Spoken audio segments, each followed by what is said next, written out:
All right, I think we've got kind of the majority here. So let's go ahead and get started.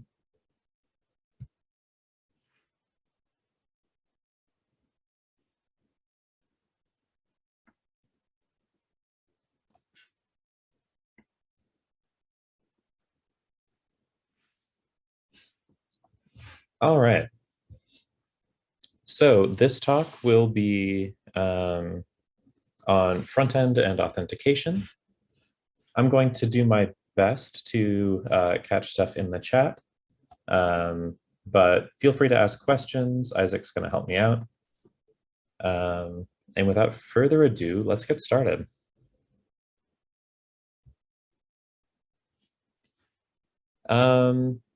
Yeah, so these are some adapted slides from another presentation, but first at a high level, you've probably seen some of this presented, but we're looking at the main pieces of how the internet computer comes together to be able to deliver to you a website in the first place. So I'm going to talk through that, talk through the agents, then move into authentication, and then we can go on into some demos and some Q&A. So the first thing here, we've got canisters, which are a set of state machines. All of the HTTP assets that we're going to serve are going to run on canisters. There's a particular canister, which is a certified asset canister. That's the one that comes baked into DFX. There's nothing magic about it. It's a normal Rust code base, and I've dropped a link to it in the slides. But that canister is going to run on the network.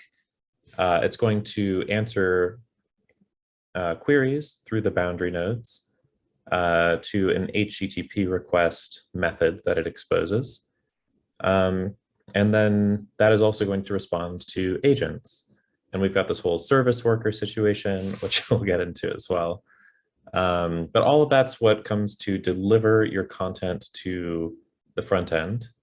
And then you also have loaded into your front-end web application the ability to run a JavaScript agent, which is going to allow you to make calls, either anonymous or authenticated, to the internet computer. So all of this is how a front-end web application is going to come together. All right, so at the boundary nodes, just a little bit of information. You've probably seen this a few times, this little service worker. The boundary nodes are running basically as standard web server configuration, Nginx, and those are translating normal HTTP requests into queries to canisters based on the canister ID that's provided in the path. So canister ID.ic0.app is going to go through the boundary nodes. Now, important to know is that if you're not using the raw.ic0.app, but you're just on IC0, the first thing that's going to get sent over is a HTML page with some JavaScript that's going to load up a service worker. The service worker is there to check the certificates of any subsequent requests that come along, and all of the other assets are going to be loaded through the service worker on that route.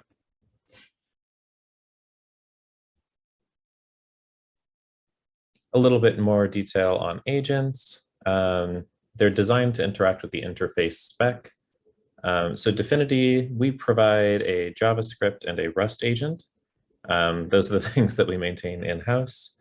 But there are also community projects for, say, a Python agent.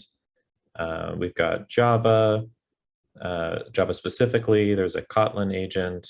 I've seen a Go agent, and more are coming. So I think people are also working on like a C++ agent that's going to work with Unity games and all sorts of things.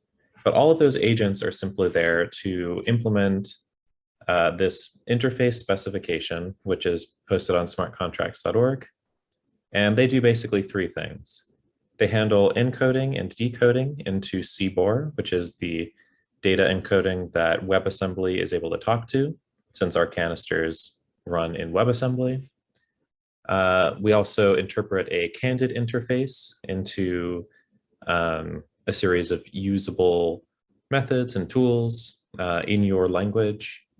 And they also need to be able to then make queries and update calls via the Internet Computer API. This is probably more information than you need right now, but I think it's a really useful diagram. Just kind of giving a little bit more of an illustration of how the agent interacts with DNS, how Nginx is then going to process the request, proxy things, talk to the Internet Computer replica, and ultimately respond back. And it's going to be, like we said, an agent that knows how to interpret the response as well as to make it in the first place. So it all goes full circle. Agents talk to the boundary nodes talk to the Internet Computer, and then send the information back along.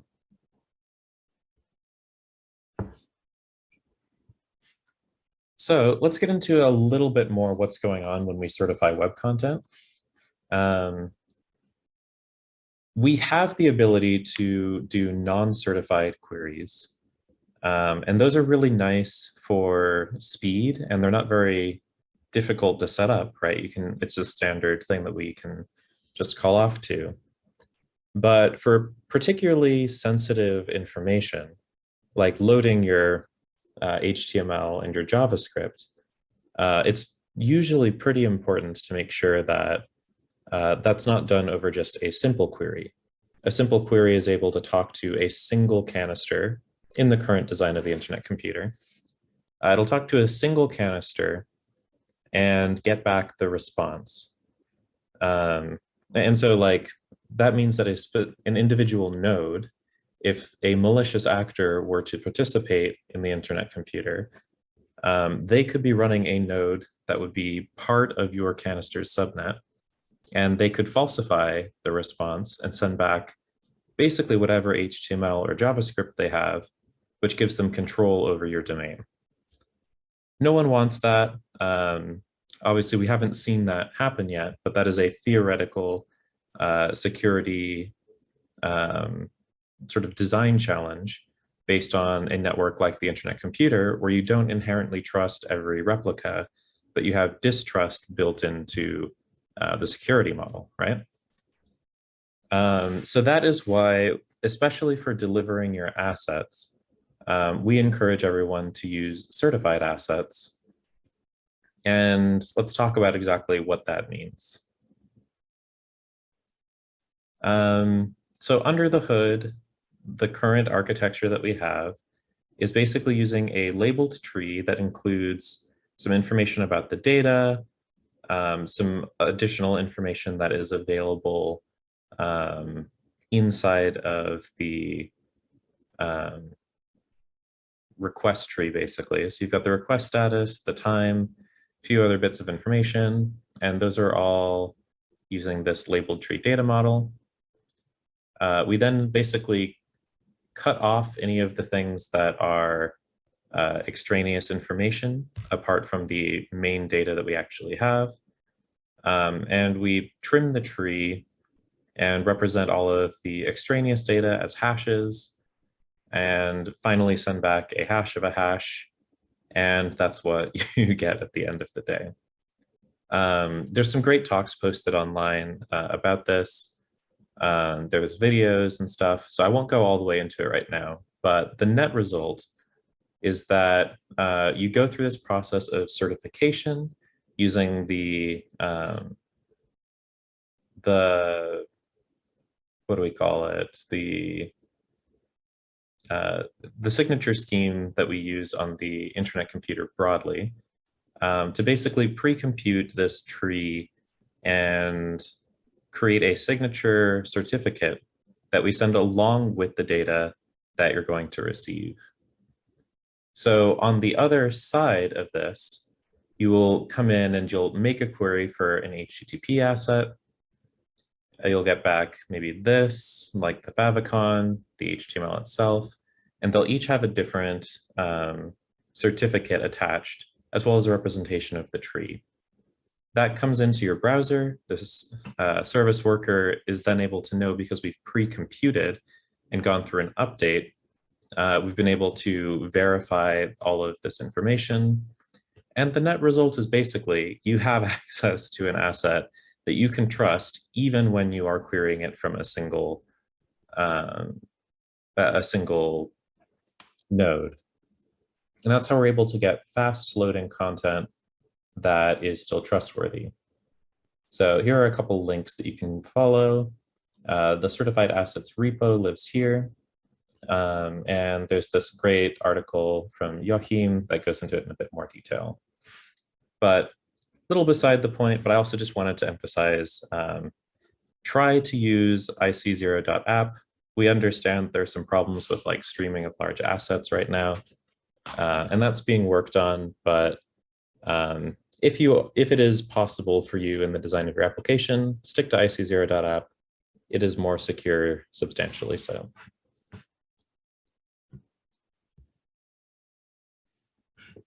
All right, now for the next portion, let's talk about how we're able to use internet identity.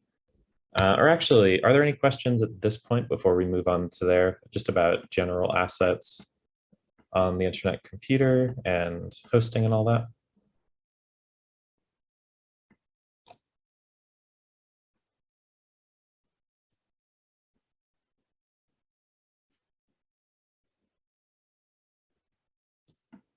If anyone has a question, you can click the raise your hand button and I can unmute you. All right, I think we're ready to keep going. Why is raw.ic0.app less secure? And then why would you ever use it? So raw.ic0.app is less secure because it's not going to come along with the service worker. And so you basically don't get those checks for fetching all of the assets to make sure that the body can be certified against the header that comes along with the asset. And unless you're doing that check yourself, that means that potentially, if there was a malicious node, you could go and say fetch HTML, index.html, and you have written your HTML, but the node provider says, actually, I want to hijack your page. I'm going to send different HTML.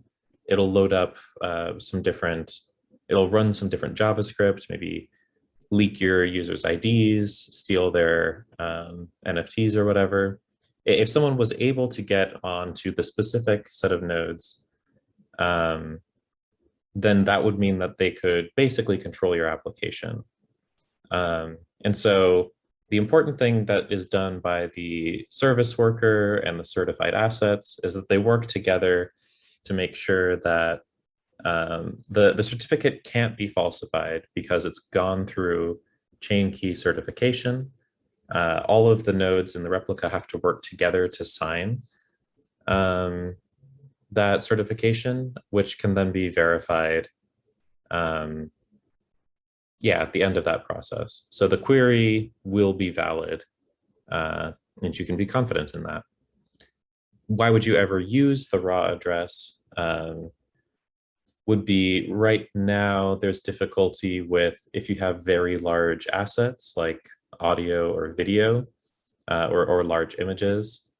When things need to get chunked, that is a tricky problem to solve for breaking up the information and then sending it over HTTP requests, where the chunks don't represent the path that it's stored under.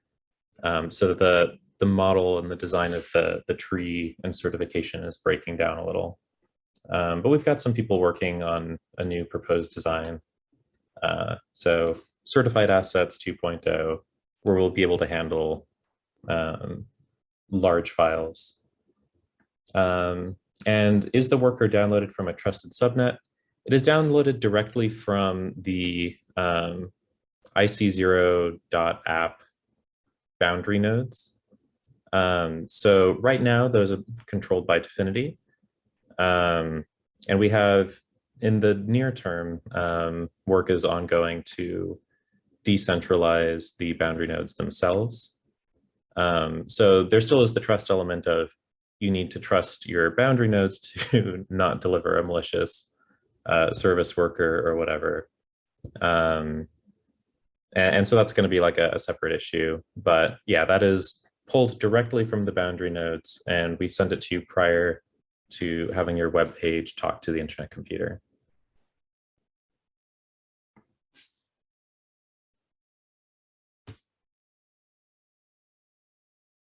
And yeah, as Seb noted, like a really large asset, eventually like the certificate will get too large to actually certify. So scaling problems that we do need to solve. All right. I think that covers sort of the initial setup. So we've just gone over assets in general. I think you've already done by this point a deployment, so I won't go into like the DFX considerations there. But let's talk about now how internet identity works and how that's going to be able to provide you with authentication and tools for that without requiring any usernames, passwords, or really any personally identifying information from your users. All right, so by default, when you load up the JavaScript agent from @dfinity/agent in NPM, you're going to start up, you've got like a few components. There's an HTTP agent. That's the thing that instructs the JavaScript how to talk to the internet computer in the first place over network calls. And that'll work for Node as well as the browser. You plug that into an actor, which you're going to set up with an interface for the specific canister that you're going to talk to. We have tooling that'll allow you to generate all of that information using the dfx generate command. And if you generate those files, then you can get this nice automatically constructed class that you can then use, where you then just have methods that represent the interface that you're going to talk to. But backing up a bit, inside of the agent, the HTTP agent, you have an identity. All calls to the internet computer through any agent are going to pass along an identity. And the anonymous identity evaluates to this little string here, 2VXSXFAE. So you can know in your backend code, for example, that if you have a principal or a caller that is that string, then you're going to know that that's an anonymous user. And that can be like a useful thing. Sometimes anonymous users can have certain permissions, like just being able to fetch basic data, load up the page. But when you want to start having specific permissions for different users, like each user only controls their own content, then you're going to want to have a different identity provided. And so that is, internet identity is going to be the predominant way that at least we at Dfinity recommend getting started. But there absolutely are other tools available, such as Plug, Stoic Wallet, and you can even construct an identity on your own through various means that will be giving you a reproducible principal and everything. But internet identity is really nice. We solve a lot of security problems for you and allow users to link various devices together so that they all work. So internet identity feels quite a bit like logging with Facebook or Google. You have an anchor that identifies you. And a lot of things that are going on under the hood, but you also have the ability to associate multiple devices. So YubiKeys or using the biometric data. from your laptop or your phone using the web authentication API. Worth noting, if anyone is like already familiar with web authentication, the direct identity and like public key that comes back is not actually used as your key when you log into other applications. Instead, it is used to authenticate with internet identity, which basically has an internal concept of who you are. And it'll only ever reveal that via delegated identities, which have an expiration baked into them. So they have that security principle, is that there's never going to be an identity that you get from internet identity with basically a blank check, where if it's ever lost, it's valid forever and someone just has total control over who you are. It's also useful because your identity that you get back from internet identity is determined by the domain, like the URL that you come from.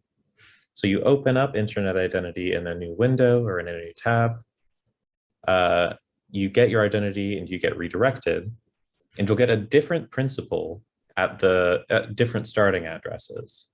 So if I go into Discover or District or the NNS DApp, and I'm going to have a different principal on each of those sites, even though I've logged in with the same internet identity. So you can use the same identity and you'll be anonymous across the various applications. They don't know anything about the other applications. And they also are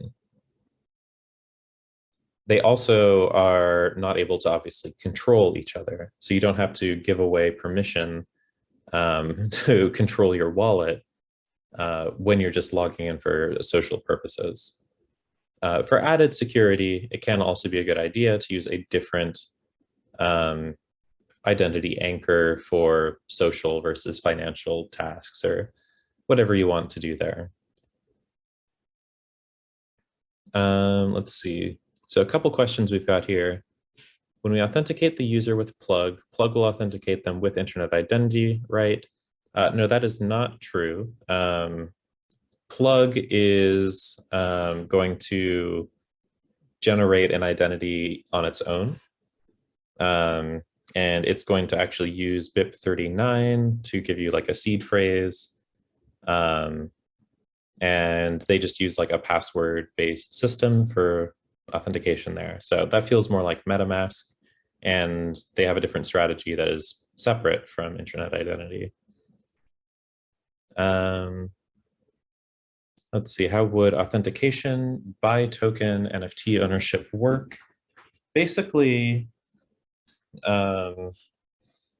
different NFT standards have different implementations.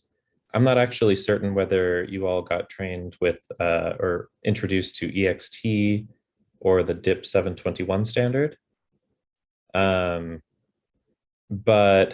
DIP 721, yeah. So DIP 721 points to a principal, and basically you can assign it to any principal, and that can be the identity that you get on another page. So if I were to log in on Stoic, the principal that I have there through my internet identity is going to be consistent, and that's how you can send to that principal, make that the address that the token is owned by, and that's kind of how that all plays out. So every time I log into Stoic, I get the same principal back from internet identity. And yeah, interoperation is a gap, I would say, in the current design. I think internet identity has been designed a little conservatively, I'd say. They're very concerned with making sure that they don't expose any users to risk. But then that turns into some usability challenges, and we haven't designed sort of limited authentication or having knowledge about identities across different applications yet. But there is some movement on that, and it is still a relatively young tool. But yeah, I was working on the original build of the internet identity when we kind of brought it all together. And it was something even then that we were talking about, but basically cut for time to just ship it as fast as we could. And is there a permission system associated to the identity? No, not really. The permission is basically up to the individual applications to determine. So something like Stoic, which is using internet identity to get its own identity, they are able to then implement as a sort of an integrated system. They can say, oh, I can have rights that I will allow some other identity to act on behalf of this Stoic wallet, and then go into like Entrepot and sell your tokens or whatever. So you can connect these things and chain them, but internet identity itself doesn't allow you to sort of like delegate permissions to a wallet. It's a little bit simpler than that in its current design.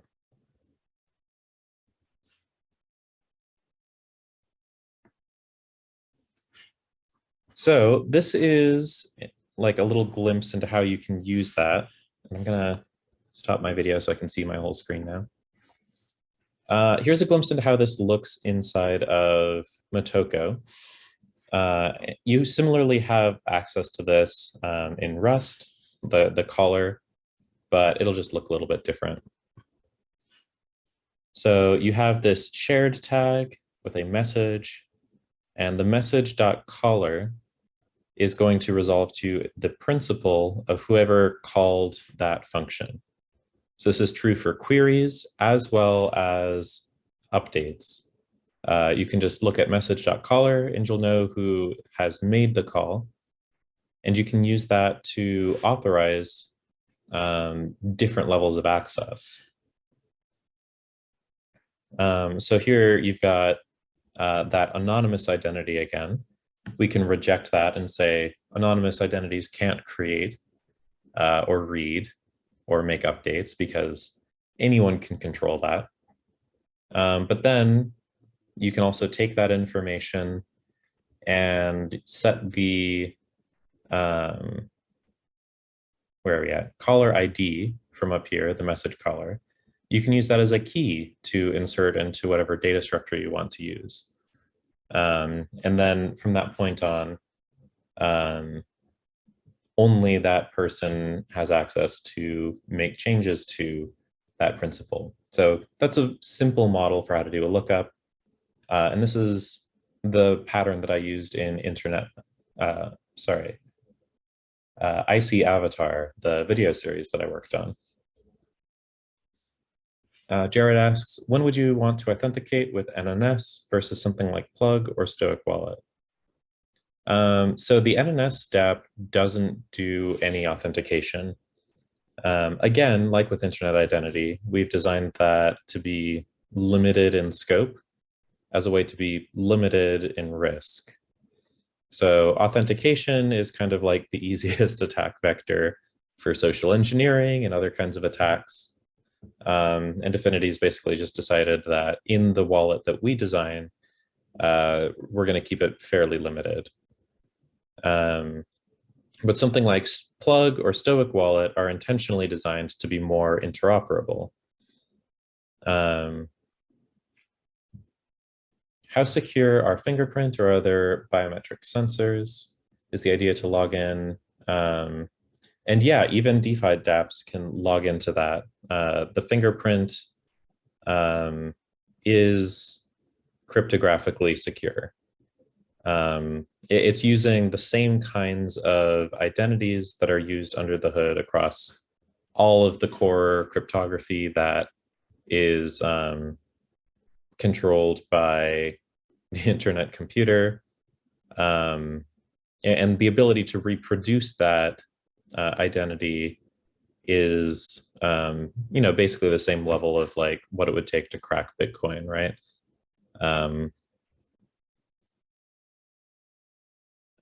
So the only other risk would be for, if your entire computer was, say, compromised, but actually even those signatures are safe, right? You've got like, it's the same level of access as basically like a lock screen level signature. Someone has to be physically in control of the device in order for the biometrics to be able to authenticate on web authentication. And the actual fingerprint itself isn't sent along, just the actual public key from that signature. And I've got another question from Harsh, looking back at what other information is passed along. There's not too much information that's currently along in the message request. There's the payload that you can deliver here in the options. The other information is, let's see, you can figure out the cycles that are attached with a transaction, and I think the time, and not too much else. It's a relatively limited sort of meta API there.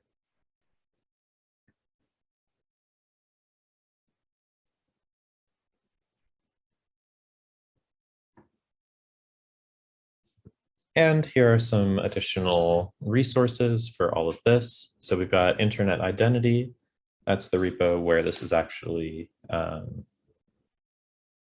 Internet Identity is built and maintained. In terms of the front end, we have the auth client, which is an NPM package that's designed to make it easier to integrate with Internet Identity. So you can set it up with just a little bit of code. Here is an auth client demo that I have on my GitHub so that you can clone that and have a really quick start for adding your own front end that needs authentication.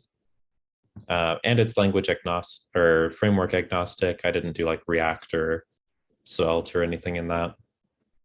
And here is a blog post I wrote on integrating with Internet Identity.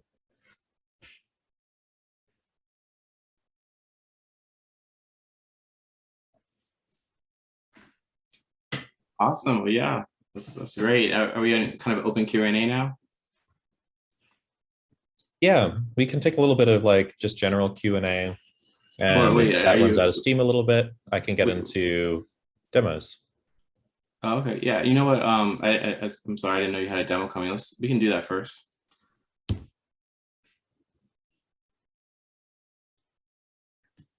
Yeah, I'll see if I can just share the slides, maybe export them and drop them in the Discord so that you can all just like follow all of the links. And yeah, my plan for the auth client was just, I was going to run through setting that up and showing off the code a little bit for the auth client demo so that we can talk about how you would go about setting that up in your own application. Yeah, I think we'd love to see the code. Cool.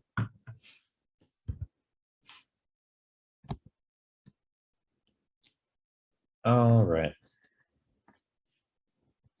Let's see.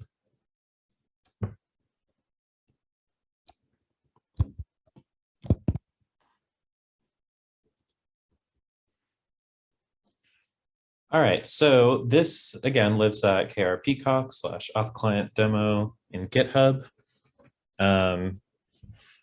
And in just a minute, we can go through the README, but I'll kind of talk about all the pieces that come together here. So starting with tfx.json, we've got two canisters that are local to this repo. We've got a little who am I canister. All that's going to do is have this method here of who am I. So when you call this canister.whoami, it will use the message.caller and return that principal back to you. So it's really just saying, hey, if you call this canister, it'll tell you back who it sees you as. So if you call it with the anonymous identity, you'll get back that 2fx whatever. So then back here, we've also got auth client demo assets. And this is really just a straightforward asset canister for running a front end. Mostly following the auto-generated template. Package.json, similar things here from the auto-generation. We've included a number of Dfinity packages. So we're using authentication and agent, but most importantly, the auth client here. In the Webpack config, there's a couple details that we add in here. We pass along the DFX network. And oh, that's an interesting extra line that I didn't notice. And we also pass along the local internet identity canister as an environment variable. Because this is going to be run out of a different repo, it's kind of awkward to get a hold of this. So I personally just updated it in the Webpack config. There's probably a more clever way to do this, but it's hard without like symlinks or making a dependency that's external to the repo and could fall down. So this is just kind of what I go with for now. But the rest is all just bog standard out of the DFX new project. And then we pass in a couple extra things here of node environment, local II canister, and DFX network, so that those are available to replace in our code based on whether we're building this for local development or for publishing to the Internet Computer mainnet. Jumping forward, we've got, yeah, it's really straightforward, actually. We've got index.html right here with just a page content. I'm going to use lit HTML for just a very simple templating format. I'm going to use that to render a couple of views. So the default situation, if you're not authenticated, we show you this with a login button. Or sorry, index here. So yeah, so that was the login. And then if you're authenticated, we've also got this you are authenticated view. And then we show you a button where you can click it and it'll tell you who you are by calling the who am I canister and showing that to you. So the core logic here starts up with the import auth client. And we've also got this create actor method that comes out of the declarations. Those are those auto-generated types that I was talking about, which you can get with DFX generate. They also get added into the DFX local cache down here, just as you deploy something. So also worth knowing about. But yep, the core logic starts here.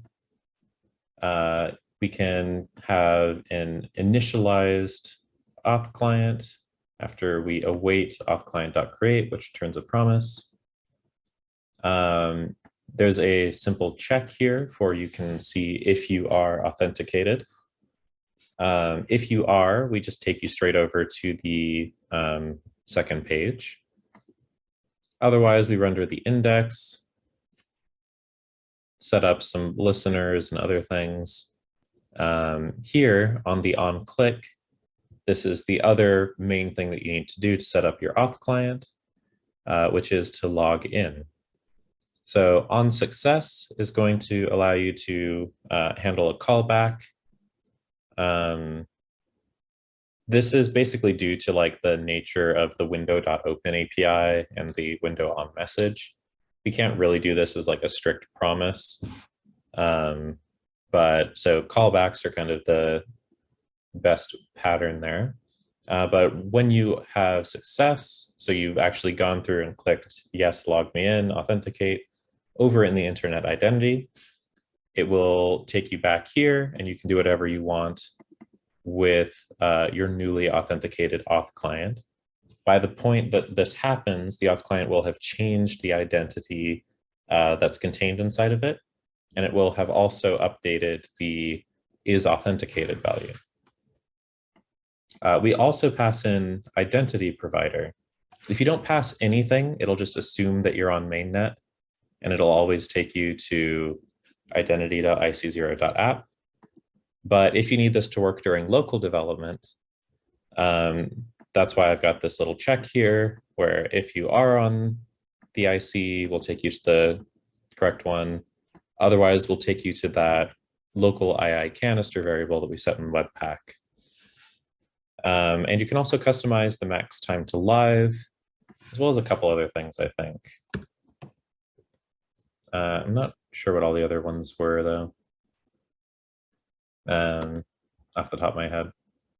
But max time to live is going to be an amount of time in nanoseconds. So here I show you how to set it up to like the maximum time that is allowable. Or no, actually, in this one I set it to 1 day, looks like. So that's all it takes to really set it up. Once you have authenticated, here's our handle authenticated function. And if you await authClient.getIdentity, you're going to get back an identity, which you can plug into an actor and start making authenticated calls. So we do that here. We can go to the definition of create actor. This is part of that auto-generated code that you get. So this is going to take the who am I candid interface. It's going to look at that here, and it's going to generate for you an IDL factory, which shows the things that are available, like what arguments it takes, what it returns back, whether it's a query. And it will, that's not even used anymore, actually. We can get rid of the init thing. And also, we'll generate a TypeScript interface for you so that we can plug that service in right here. Return an actor subclass with a service. So we can attach that whole interface and give you tab completion. So because we've got that create actor, if I say, who am I actor, VS Code knows everything about my interface. It knows what the argument, the method names are, what all their arguments and return types are. Nice and convenient, right? So I definitely recommend everyone go with the auto-generated declarations, because they're way better than trying to write any of that by hand. Yeah, and that's going to be how you get that identity. So we pass that into the agent options for the HTTP agent, and then you have back an authenticated actor.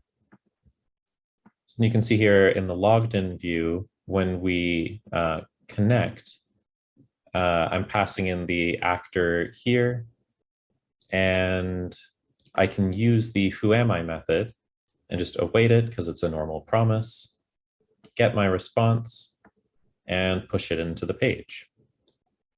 So that's a lot of talking. Let's see what this all looks like in action.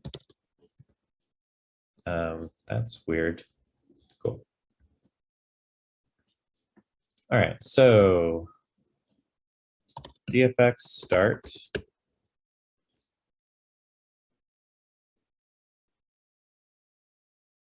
Oh, wait.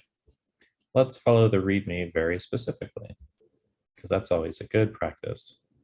All right, so we're in the repo. I'm going to start with background and clean, just so that things stay simple and reproducible.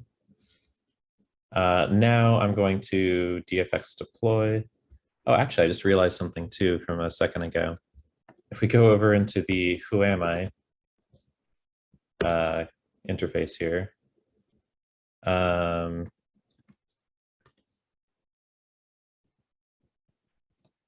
think query goes here.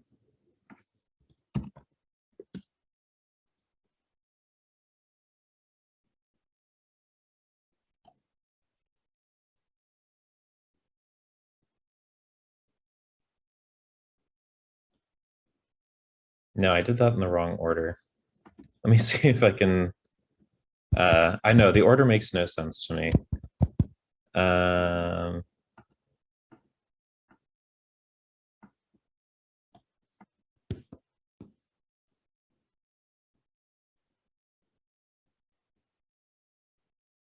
Sub says public query caller func. Okay, so before shared.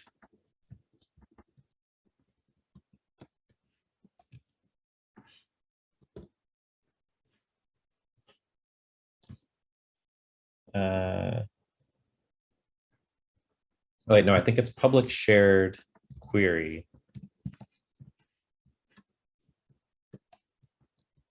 Yes, I'm a professional. I work on this full time. I don't know where the query word goes. Cool. So actually, now that that has happened, you can see that we've updated our declarations here. And now we've labeled who am I as a query. And that query gets added to the final array here. I'll just make it a little bit faster. All right, so we've deployed. Now I need to set up internet identity locally, which I'm keeping in a project adjacent to this one. So cd up a directory and into internet identity. Because I can't do a DFX start, I'm going to use the same DFX instance that's running right now. I'm going to remove the local cache manually from internet identity and then run this installation command.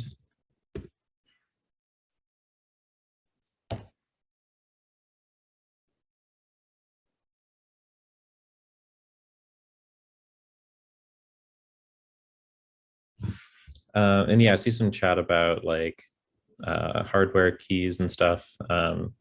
Yeah, I use a YubiKey, but I also use like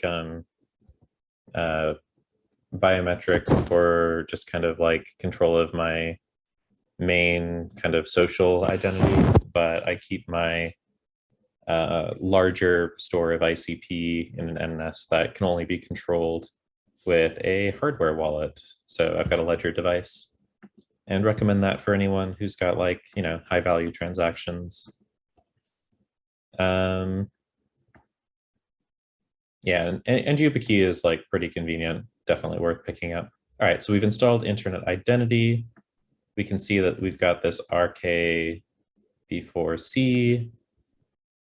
So I'll push D back into our current. And if I go into here, this, because I've cleared the cache and started fresh, this is the same identity or canister ID, so we're good to go. Let's just run the development mode now.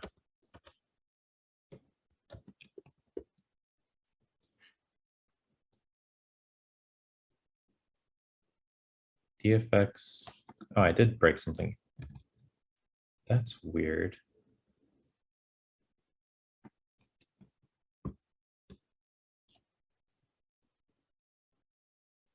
Why is DFX network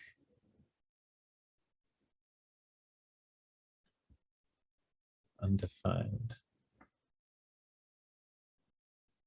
Huh.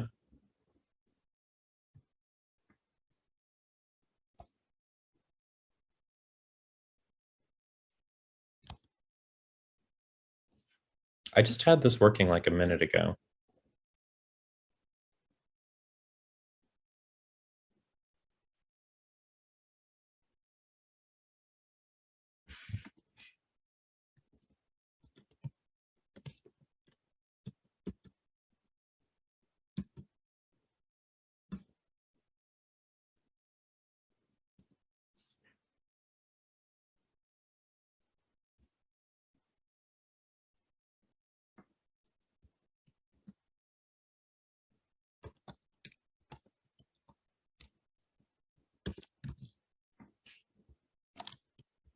If nothing else, that should work fine. No. DFX network environment variable is not defined. That should work from here, right? npm start.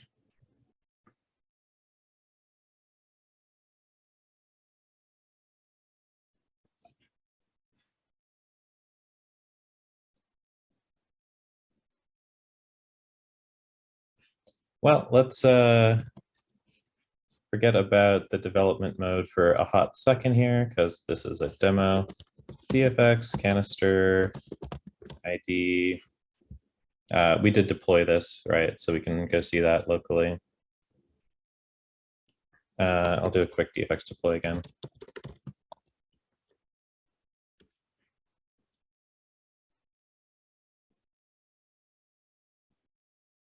All right, who am I? We're at Rakakai. Localhost 8000. So now if I click log in, we're over here on the internet identity development build. Right, I need to clear the cache because it's just remembering from a previous instance. Hello, or I should name it, I guess. YubiKey. YubiKey. I'm going to go through the creation flow because this has no data like the real internet identity. We're just kind of starting from scratch. I'll figure out whatever was wrong with that and fix it once I'm done with this call so that y'all don't encounter the same error. Skip recovery. Yeah, looks like we got stuck somewhere. Authenticate. No recovery. Proceed. All right, so that has gone through that authentication flow that we talked about. The auth client now knows a delegation identity from internet identity. And we can see what identity we have here in the browser by talking to our who am I canister. And we get back our response. If I reload the page and do it again and again, we're getting the same principle every time. And if I log out entirely and log back in,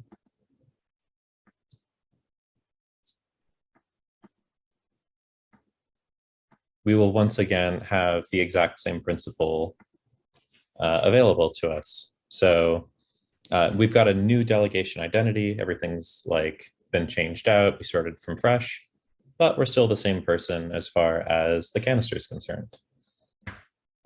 So yeah, sorry to instill some fear by having a demo go bad, but it's not that bad, especially when you compare it to like integrating with like Facebook or Google and all of these tokens and permissions. Like, you know, it's all permissionless and you can kind of just drop this into your application with relatively few lines of code.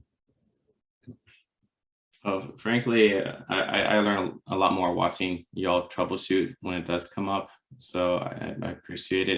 And Jesse here says he likes knowing no matter how much experience he gets, he'll still be debugging and troubleshooting. So I think it's totally fine. So Jared's got a question here. I'm going to allow you to talk, Jared. Hey, thanks for the presentation. I was asking earlier about authenticating with the NNS. I think I just got mixed up with the internet identity. So the actual question I'd like to ask is, in what use cases would you want to authenticate with internet identity rather than with Plug or another, or like Stoic wallet? And I guess, yeah, I just don't have a ton of understanding in that area. Yeah, so internet identity, did I actually make my slide on this? I was thinking about it. Oh no, I only put it up on the blog.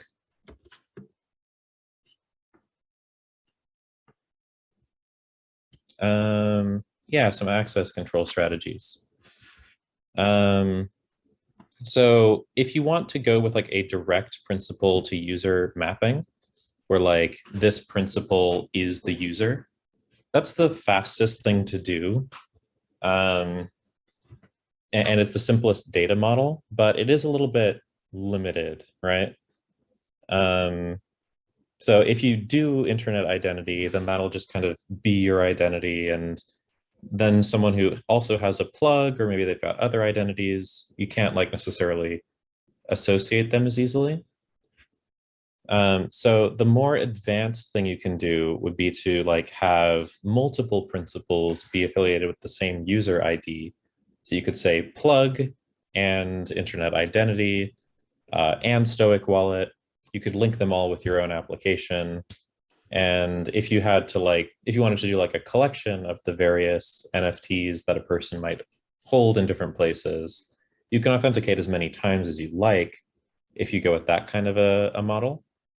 The benefits with Plug are that you can, well, Plug and Stoic, they both support various tokens like DIP20s, DIP721 NFTs. They also have, Plug has like a more simple login flow that some people like, and Plug also supports sending ICP directly in page as well as cycles.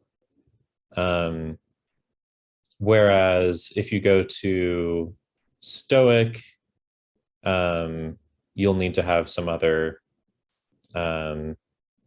like Stoic also depends on II, but again, it gives you access to controlling NFTs, listing things for sale, moving tokens around, stuff like that. Internet identity, all it's concerned with is giving you a reproducible identity and taking security very seriously. Yeah, I'd say I really like, for example, Discover's setup where like it's internet identity that you sign in with, but then you can also link other wallets. So if you want to do stuff like send NFTs to a wallet or ICP transactions, that's fine. But like the main entryway is using the great security and everything. Yeah, so like they use internet identity as their primary entry point. That's going to preserve your privacy better than anything else. Right. Okay, and so what, I guess, what representation does this identity have on the internet computer? Is it like your principal, is it represented by a canister? When you create an account with Plug, like what is your Plug identity on the internet computer? It technically is something that like doesn't exist on the internet computer. The Plug identity is more or less just a cryptographic identity, which they generate using the SecP 256K1 key identity from the Dfinity/identity package that we provide. And so it's something that is theoretically usable in any arbitrary application. It doesn't correspond to a canister ID.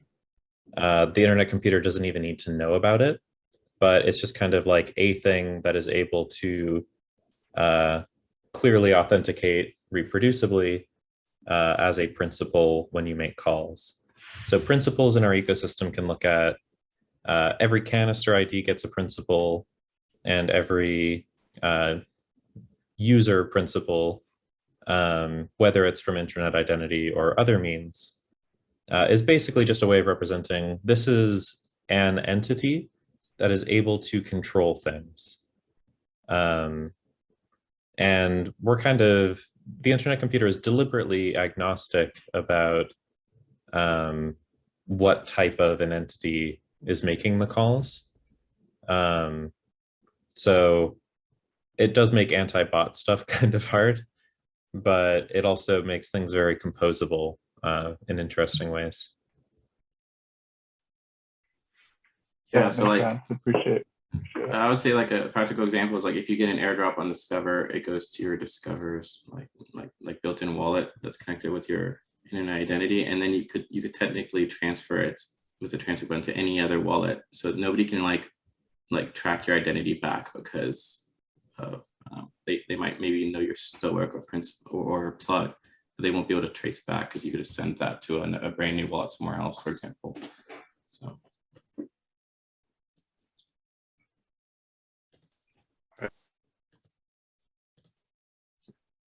All right, any other questions?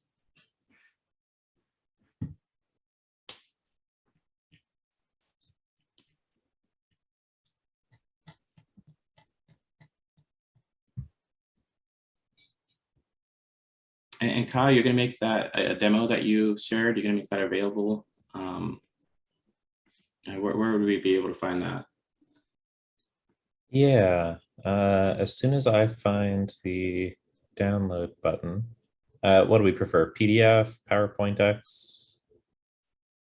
Let's do. Oh yeah. Oh, you mean the presentation? I was talking about like the demo. Like, is that like a repo that we can? Oh yeah, that's the auth client demo. That's in my GitHub, KR Peacock. Okay. I'm gonna post that on the learning resources channel in Discord, because I think that would be great for a lot of people to reference.